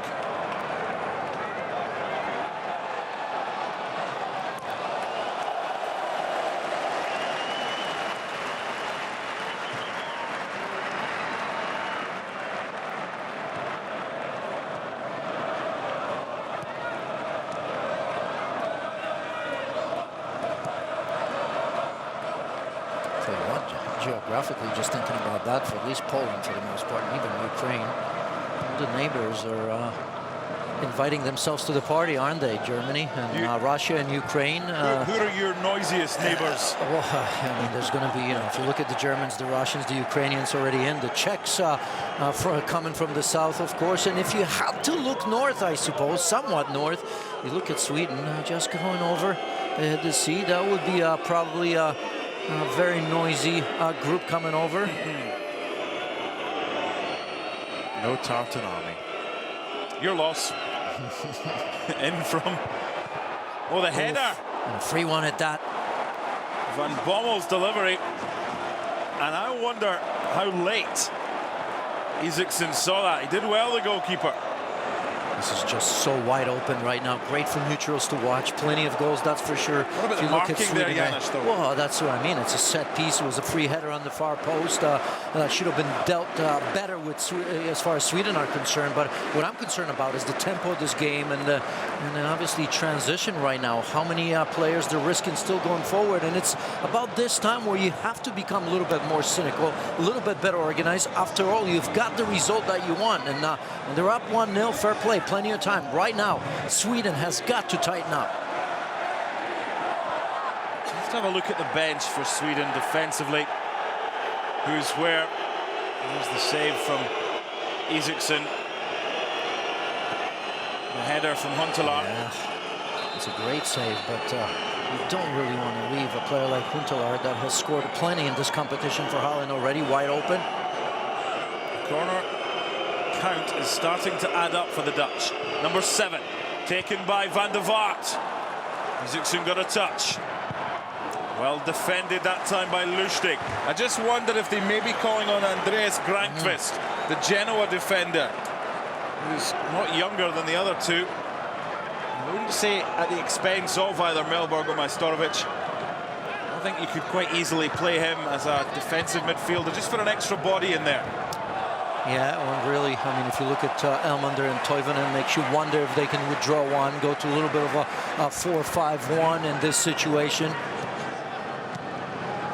But again, they've got to be careful that they don't get too deep. Sometimes the best form of defense is to stick on another striker. And I think that's the strategy they're taking. I mean, I suppose in the case that Holland do find an equalizer, you still want to have both Elmander and Toivonen available, because really you have to win this match. So fair play. It's good for us to watch right now. Plenty of opportunities. As I mentioned, incredible tempo, especially in transition. Both teams breaking from the back very, very quickly.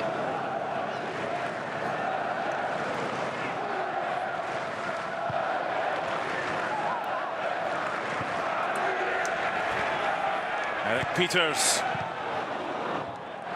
Again, look how deep the Swedes are. They thought that should have been a goal kick.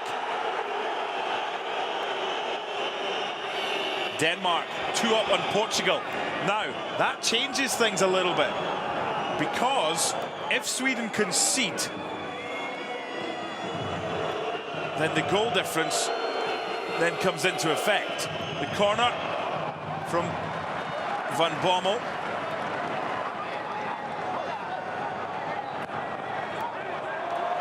That's Portugal's goal difference right now at +8. Sweden's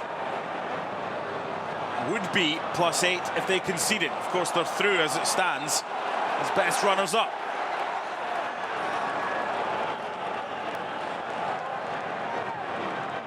Pretty much rule Croatia out of things as it stands for the best runners-up.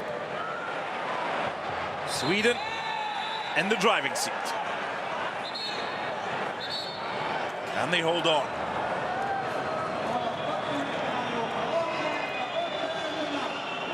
If the Swedes do concede, and it stays the same way between Denmark and Portugal, it goes down to away goals scored.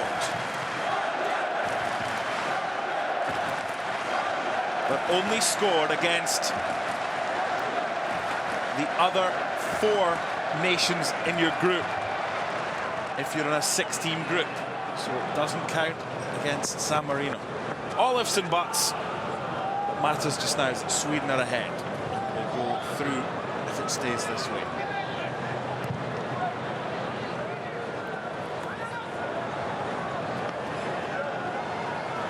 Edin Dzeko scored for Bosnia. That would put France into the playoffs, and Bosnia straight through. Can the Dutch get one back? They have another corner. I think Cameron's got to do something about this, because this is one-way traffic right now. So it really is, and you can see that Holland are not okay with giving points away here. They desperately want to win it. They could care less what anybody else needs, and that's the right attitude, of course. It always is, although sometimes we doubt it, looking at teams and perhaps seeing some teams cynical in their approach. There's nothing cynical about Holland. I don't think they know any better, but yes, I just think this is very difficult, and some changes need to be made. Van Persie in from Van Bommel. And they get the free kick. If only they could take 22 minutes to take it.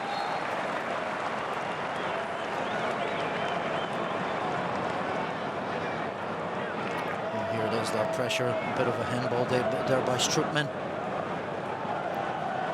That's what a bad touch will do sometimes.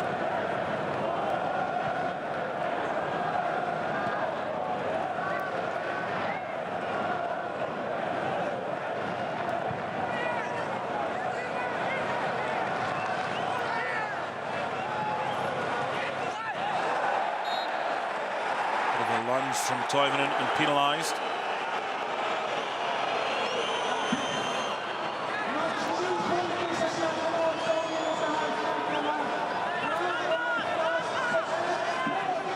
There's no way, the way Sweden are playing right now, that I think they can survive the last 20 minutes playing like this, that's for sure. And although sometimes the game goes against you like this, I just think they got to put a little bit more pressure and higher up the pitch. They did that very effectively in the first half, at times in the second half right now. But I think right now, I'm not sure I'm dropping off as deep. Yes, you want to be organizing all formations and discipline, that's for sure, but more pressure on the ball needed. I just don't think you can engage this Dutch team only 20, 25 yards away from your own goal. You got to do it higher up the pitch.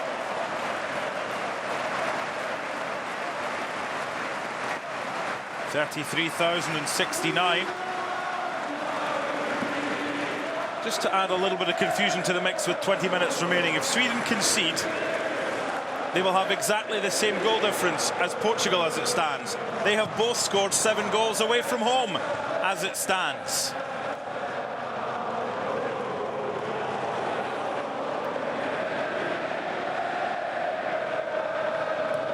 They do not want to concede. Fourth would be lovely. Toivonen, not this time. There's a good look. Toivonen was released. Jeffrey Bruma very tight on him as well. Not much to look at for Toivonen. The last chance.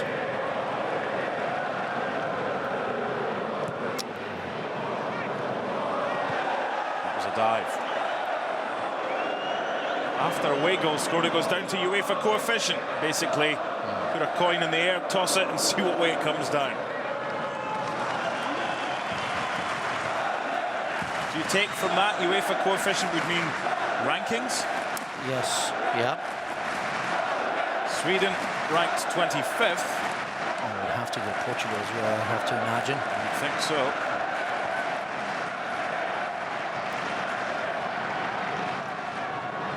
Again, that's all immaterial if Sweden hold on. The concern is if they don't, they may be in trouble. Van Bommel, what a block that is! Well, you can say what you like about Melberg and Majstorovic and how old they are, but they will put their bodies on the line for you.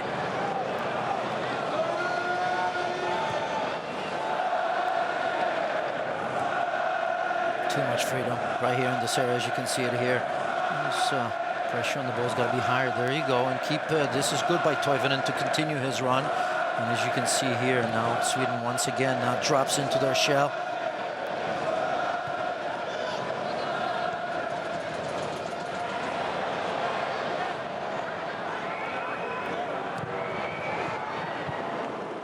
Just overhitting the delivery.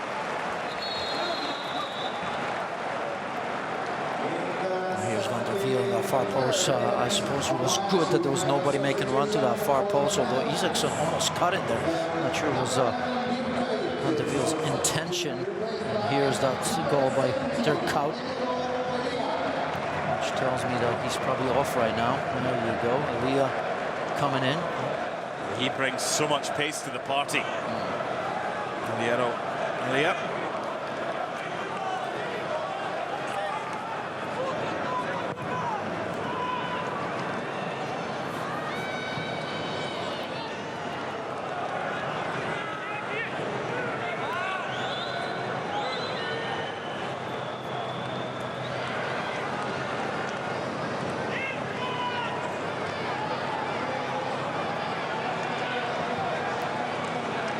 Change of the match. Bosnia winning in Paris against France just after Janusz was praising Laurent Blanc. Edin Dzeko with that goal. But yeah, Laurent Blanc has done a good job in turning around the fortunes of the French, but needing just a point at home to Bosnia. And a goal down, approaching half-time. Just goes to show that reminds me a little bit of World Cup qualifying in 1994, of course. Bulgaria beating Bulgaria beating France at home. Very much the situation right now. At that time, France missing on the World Cup in the United States. And here's Ola Toivonen. Perfect finish to put Sweden ahead. And as we said, that substitution probably needed to be made, withdrawing one of the strikers and strengthening the midfield.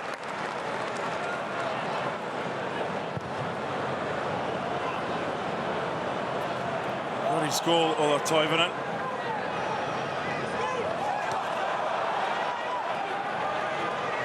Will it be enough?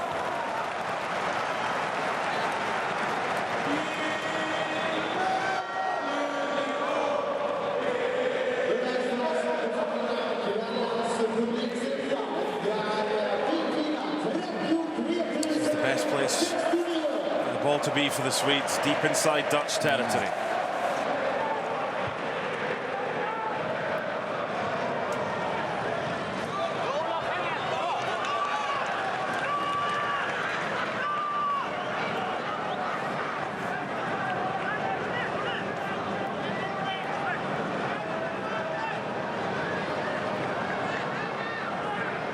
Quarter of an hour remaining. Sweden heading for Poland and Ukraine. Slovenia now one up on Serbia. That would mean Estonia would go into the playoffs. They're currently second in the group. The Serbs must win in Slovenia, and they're losing. Estonia in the playoffs. It's like 2004 all over again when Latvia qualified for the Euros, and it was won by Greece. Incredible. Estonia, such a bad start to the campaign, really. Didn't they lose to Faroe Islands, if I remember correctly? And still within an opportunity. What a job by Slovenia. Serbia underperforming tremendously. Still time, no questions about that, but it hasn't been the best of campaign. You look at Serbia, and I've always looked at them as one of the favorites, fighting for their lives at the moment. Beauty of international football. A fair chunk of it that is so unpredictable.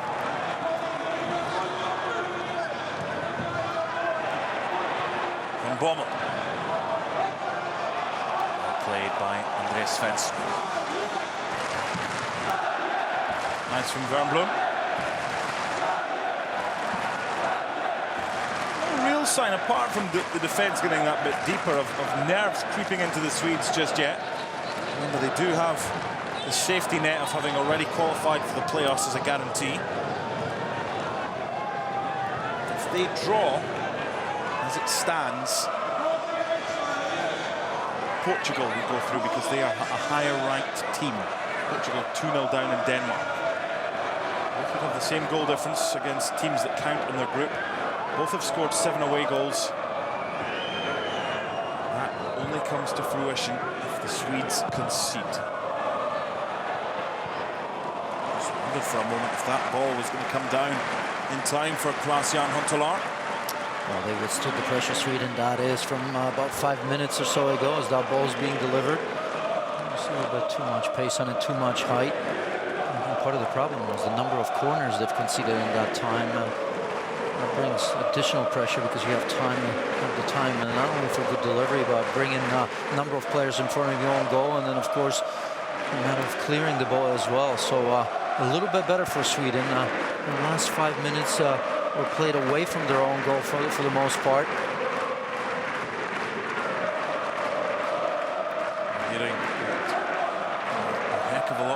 whistles and jeers in France at half-time as the players made their way off. No wonder. There's been so much negativity, and of course a result like this brings it all back. We've talked about Laurent Blanc doing a great job, but it doesn't take much for the French supporters, I suppose, to turn on their teams at halftime, now losing. It's a place where I think everyone felt, including myself, that they were going to take advantage of this situation. Another nation with it in their own hands.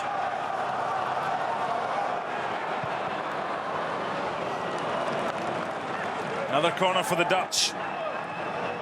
Make that number 10. Well, that was an important touch. That's one corner that you concede because you see Van Bommel looking for Huntelaar right there. There was a bit of a space, a bit of a channel right there. If it wasn't for that touch, you got a feeling Huntelaar would have been through.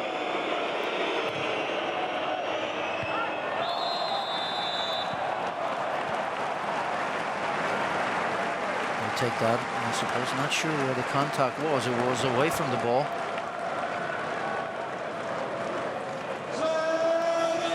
Endeavour to try and draw a list of the 8 teams who will be in the playoffs. The draw, incidentally, for that, for those playoffs will be on Thursday. The first leg, 11th and 12th of November. Second leg, 15th of November. Of course, we'll have it for you on ESPN.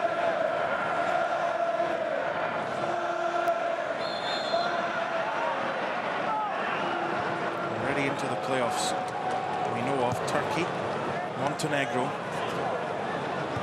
likely to go to the playoffs. Portugal, Estonia, and the Czech Republic. Ireland in the playoffs as well. France will be. Of course, what are the chances of France playing Ireland in playoffs again? We'll work it out for you because it'll be the top 4 coefficients will be seeded against the other 4.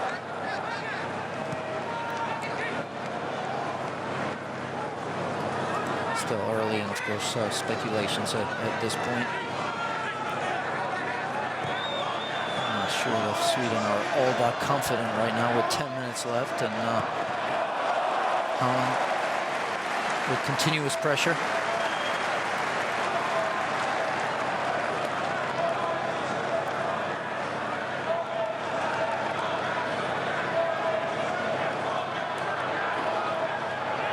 Elia gets the free kick, pretty soft, but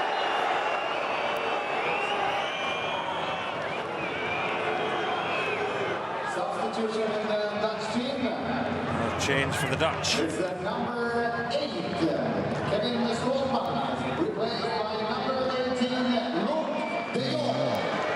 He deserves it. Well, they're obviously going for it now. It's been lethal. Eredivisie. Here's the graphic.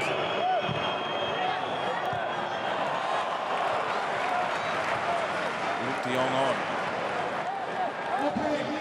Some scrutiny.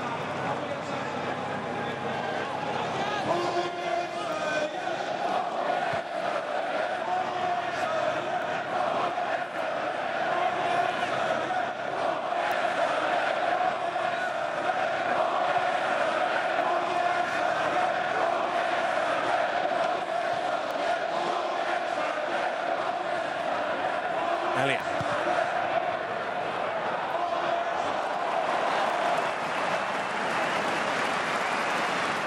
The way things stand right now, the 4 seeded teams in the playoffs would be Croatia, Portugal, France and the Czech Republic. And the unseeded teams Montenegro, Estonia, Turkey and the Republic of Ireland. Look at that, what you will.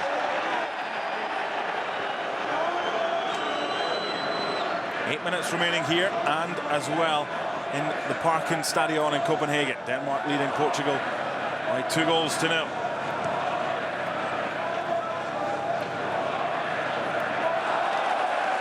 you're wondering if Scotland have scored the 3 goals they needed in Spain, no, they haven't. The Spanish have just got a third. Set up this time from David Silva and finished from David Villa. So 3-0 Spain, 3-0 Czech Republic. So that's Group I done and dusted. Spain through as group winners. 8 matches. The Dutch look like they're going to lose a Euro qualifier for the first time since November 2007 when they were beaten in Minsk by Belarus. Unless they can get a goal back. That's sloppy from Sweden. They had possession and timidly giving it away.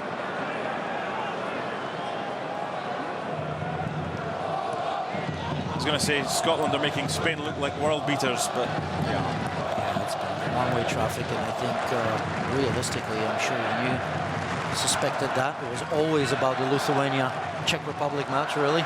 It's all about not going to the Czech Republic with a striker and drawing it home to the Czech Republic with a dodgy late penalty. It was always Brazil in 2014.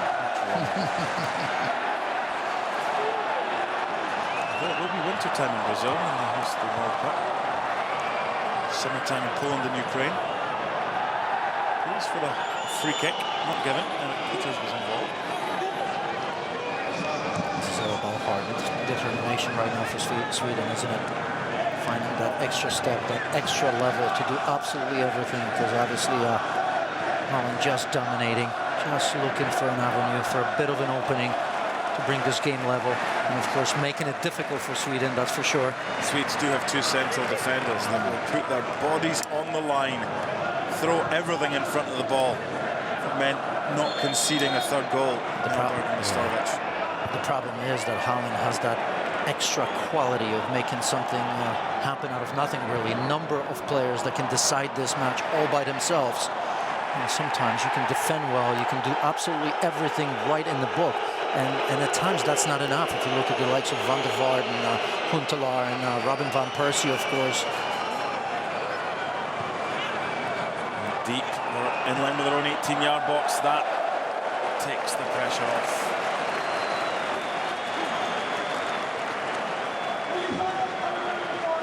It's great to see in this Euro Championship qualifiers the emergence of teams like Estonia, Montenegro, a country the size of Sheffield in England, 650,000. They're in the playoffs as well. Some big names struggling. France losing at home to Bosnia at half-time.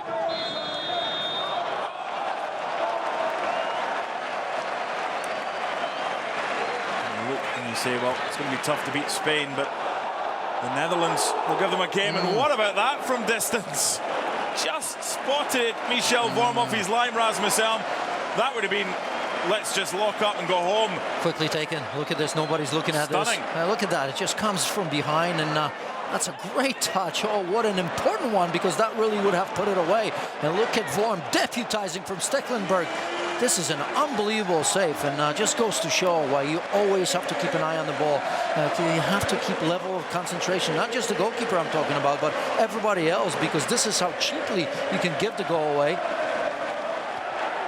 A fist to that one as well. Well, he kind of redeemed himself because his positioning was woeful. And then he got back and stretched every sinew of his 6'2" frame. And that's, you always want to put a player on the ball somewhere. If you Holland really, instead of looking towards the sidelines and looking around what may happen, you have to be alert, don't you? And yes, you expect that Vorm's going to be off his line just a little bit, because that set piece was going to take place from so far away. Great vision though. Rasmus Elm is in possession again. A bit of freedom. Normally plays more of a holding midfielder for his club AZ. The ball just gone out. And they have this proud record, the Dutch. Over 90 minutes, they haven't lost since Belarus in November 07. Kjellstrom trying to take that a little bit longer.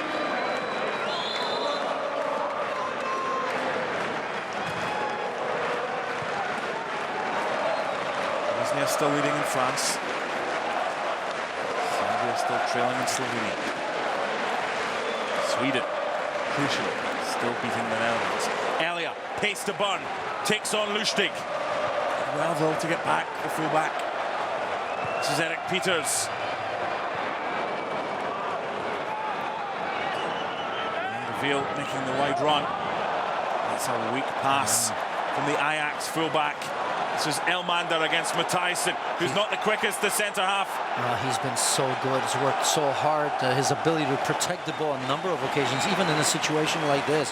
Look at him, absolutely spent, but yet he knows that he doesn't really have to get anything out of this move. You just got to make sure that he holds on to possession of that ball and gets something. And look at this. I mean, he's been very, very impressive.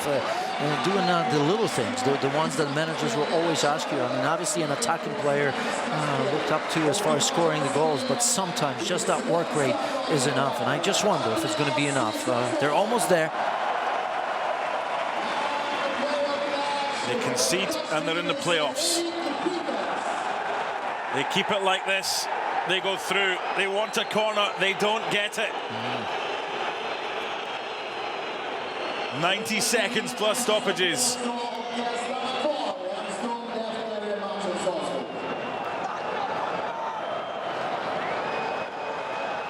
Let's have a look at here. He just got a feeling that maybe he was right. There's that last touch. Absolutely, Robin van Persie puts his boot in right there, just enough for a touch. The referee missing it. And of course, in a situation like this, this is important. Would have eaten probably another 45 seconds to a minute.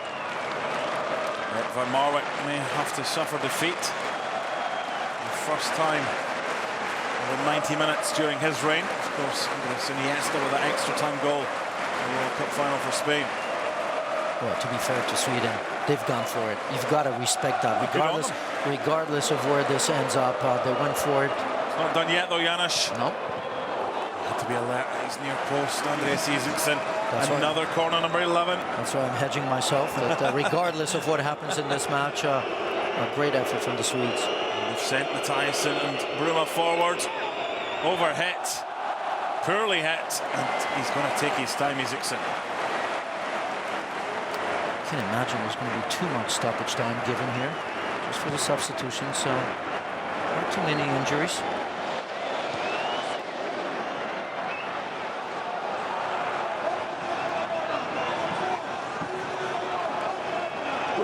All hands to the pump for the Swedes. The Rasunda Stadium will erupt at full time if it stays this way.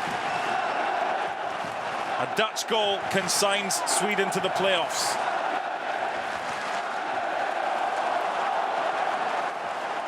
They need possession before they even think about getting back on level terms. The Dutch, they've got the ball back. Matthijssen.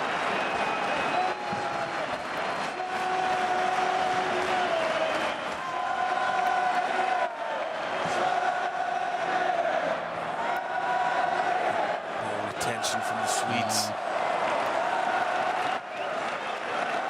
As far away as possible. Returned by Matthijssen. The diving header away, but picked up by Van de Veel. Yeah, it would have been better if that header found Elmander right there. Possession so important now for Sweden, of course.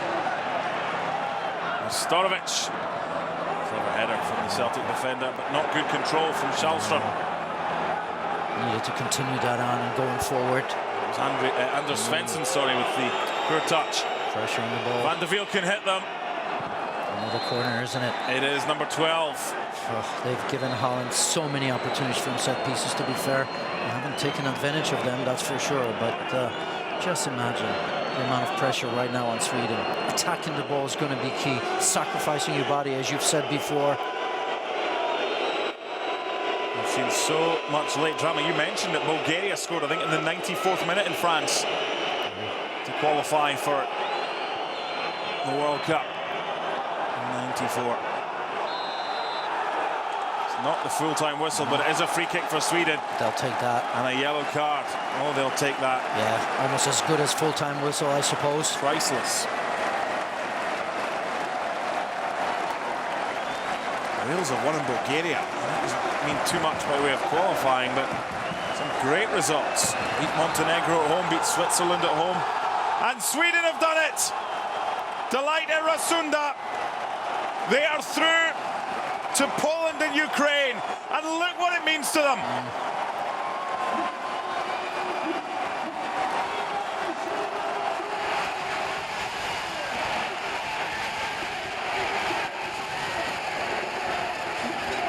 Even the manager wants some of it. And who can blame him?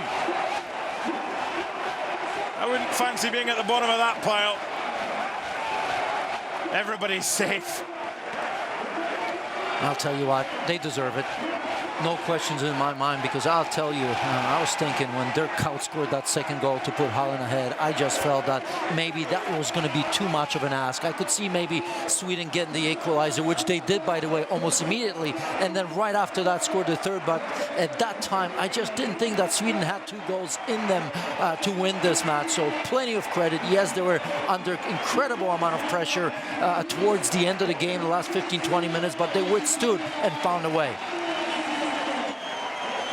Delight for Erik Hamrén. Delight for Sweden. Former UEFA President Lennart Johansson in the stands. Delight for everyone in Solna. And this place is rocking. A hug for Lustig. Everyone played their part. He should have scored in the first half, Toivonen, but he made amends.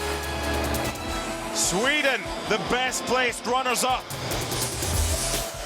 8 wins out of 10, and they thoroughly deserve their place at Poland and Ukraine, because one of those 8 wins was against the second best nation in the world.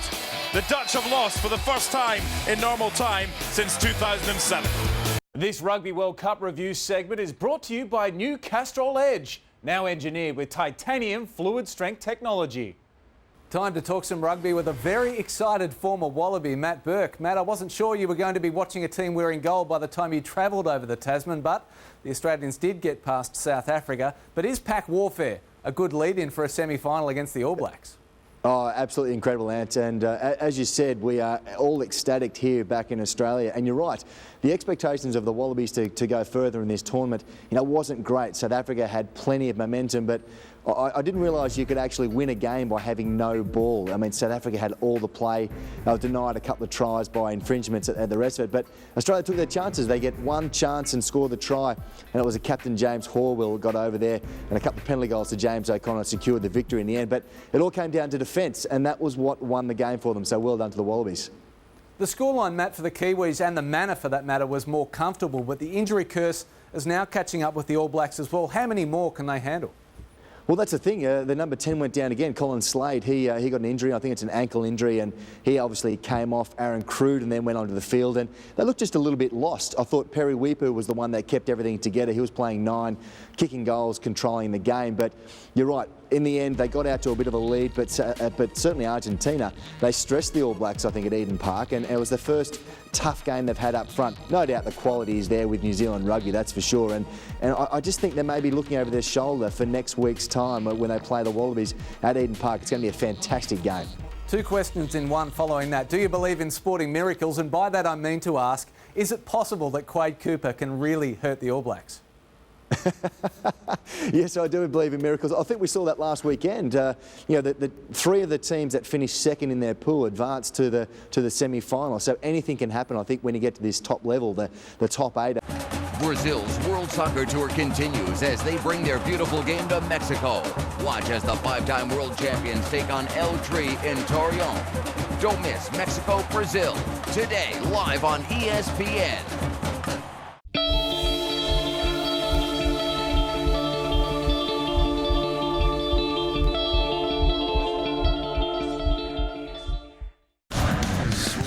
Through as the best placed runners-up, and they deserve to. Holland beaten over 90 minutes for the first time since November 2007. Those 2 through from Group E. What a day it's been. Scotland have got one back in Spain, and Lithuania have got one back against the Czechs. Elsewhere, Russia win Group B. Germany win Group A. Turkey through to the playoffs from A. Ireland through from B. Italy, winners of Group C. Estonia set to go into the playoffs unless Serbia can get 2 goals in Slovenia. In Group D, this is where the big shock could be. Bosnia, winner takes all in Paris against France. Loser into the playoffs. In Group E, We know Sweden and Holland both through. Group F, Greece win, Croatia into the playoffs. Group G, England win it, Montenegro into the playoffs. Group H, Portugal pulled a goal back. Denmark topped the group, Portugal into the playoffs. Lithuania have a goal back. Scotland have a goal back, but Spain set to win Group I. And the Czechs into the playoff. Thank you to Janusz, a pleasure as always. I'm Mark Donaldson. This has been a presentation of ESPN, the worldwide leader in sports. How I